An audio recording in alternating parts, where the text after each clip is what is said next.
22 జాబితాపై వివాదం చాలా దురదృష్టకరమైన సంఘటన. దీనికి సంబంధించిన బాధితులు ఎవరున్నా నేరుగా ఎవరైనా సరే నాకు డైరెక్ట్ గా ఫోన్ చేసి కానీ మా ఛాంబర్కి వచ్చి మీకు చెప్పండి, ఇది పొరపాటున జరిగిందా, అధికారులు కావాలని చేసిందా, దీని మీద ఎంక్వైరీ చేపిస్తున్నాం. యాదగిరిగుట్టలో కూడా 42,000 ఎకరాలు ప్రొవిజన్ లో పెట్టినట్టు నాకు ఐలయ్య గారు అక్కడ స్థానిక ఎమ్మెల్యే చెప్పి బాధపడ్డారు. ఇది 3 నెలల కింద, ఇది ఇవాళ బయట పెట్టిన ప్రతిపక్షాలు. నేను ఆ రోజు ముఖ్యమంత్రి గారికి చెప్పిన, యాదగిరిగుట్టలో ఈ విధంగా 42,000 ఎకరాలు ప్రొవిజన్ అని చెప్పి తాత ముత్తాతల ఆస్తులు ప్రొవిజన్లు పెట్టిందని చెప్పి ఆ ప్రాంతాల్లో రైతులు ప్రజలు మధ్యవర్తి వారు యాదగిరిగుట్ట మున్సిపాలిటీ నిద్రపోకుండా ఎమ్మెల్యే దగ్గర నా దగ్గర తిరిగి చెప్పే గతంలోనే నేను చెప్పిన. మీరు ఇప్పుడు ఇవ్వాలి చెప్తున్నాను, ఆ రోజే చెప్పి దాని గురించి మీరు లేదు, మీరు భయపడద్దు, నేను దీపిస్తానని ముఖ్యమంత్రి గారు. ఇది ఎవరో ఉద్దేశపూర్వకం చేసినట్టుగా అనిపిస్తుంది కాబట్టి తప్పకుండా దీని బాధ్యులైన అధికారులపై చర్య తీసుకుంటాం. ముఖ్యమంత్రి గారు కూడా నిన్న చర్చించడం జరిగింది.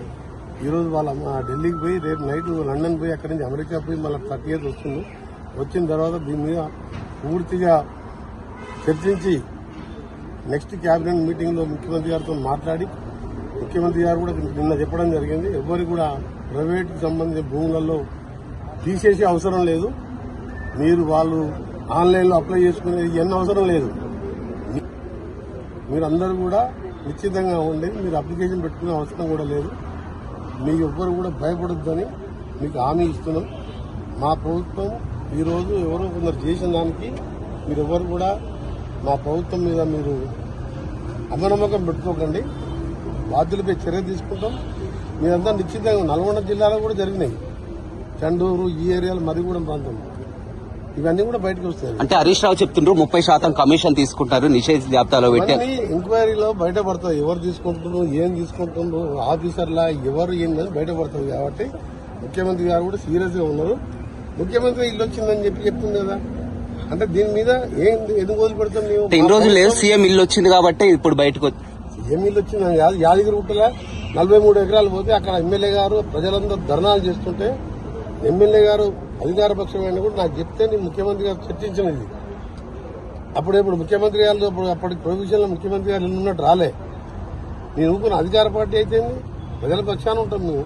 కానీ 8 నెలలుగా గుర్తించకపోవడానికి కారణం సార్, అంటే ఎందుకు ఎవరు బాధితులు ఎవరు బయటికి రాలే, ఇప్పుడు బయటకు వచ్చింది కాబట్టి నేను 4 నెలల కిందనే యాదగిరిగుట్ట బయట పెట్టినా.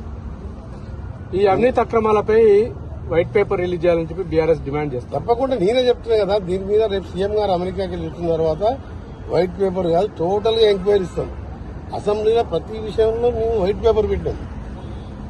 అది థర్మల్ ప్లాంట్ కానీ, వైటీపీఎస్ కానీ, ల్యాండ్ కేసులు కానీ, అది కార్ రేసింగ్ కానీ, అన్నిటి మీద పారదర్శకంగా ఉన్నాం. ఎవరిని కావాలని ఇప్పటివరకు ఎవరిని అరెస్ట్ చేయలేదు. పక్క రాష్ట్రంలో చూడండి ఎంతమందిని అధికార పార్టీ వాళ్ళు ప్రతిపక్షాన్ని అరెస్ట్ చేస్తున్నాం, మీరు చూస్తున్నారు. మేము ఇందులో మాత్రం వదిలిపెట్టేది ముఖ్యం లేదు. ఇవాళ మధ్యతరగతి వాళ్ళ అపార్ట్మెంట్ లో ఉన్న వాళ్ళు కూడా నాకు ఎంతో మంది ఫోన్ చేస్తున్నారు. ప్రభుత్వాన్ని అప్రతిష్ట పాలు చేయడానికి ఎవరైనా అధికారులు అదే చేస్తుంటారని చెప్పి అనుకుంటున్నాం. అప్పుడు గవర్నమెంట్ లో అధికారులు 10 ఏళ్ళు వాళ్ళెమ్మడి ఉండి, ఇవాళ మా గవర్నమెంట్ లో మేము ఎవరి మీద కక్ష సాధించి జరిగిపోతున్నాం. ఇప్పుడే చెప్పిన ఎవరిని అరెస్ట్ చేయలేదు, ఎవరి మీద కక్ష సాధించి. అప్పుడు అధికారంలో 10 ఏళ్ళన్న అధికారులను కూడా మంచి పోస్టింగ్ ఇచ్చినాం. మా మంచితనం ఇవాళ దాన్ని అడ్డం తీసుకొని ఎవరైనా చేసి ఉండొచ్చు, తప్పకుండా బయటకు వస్తుంది.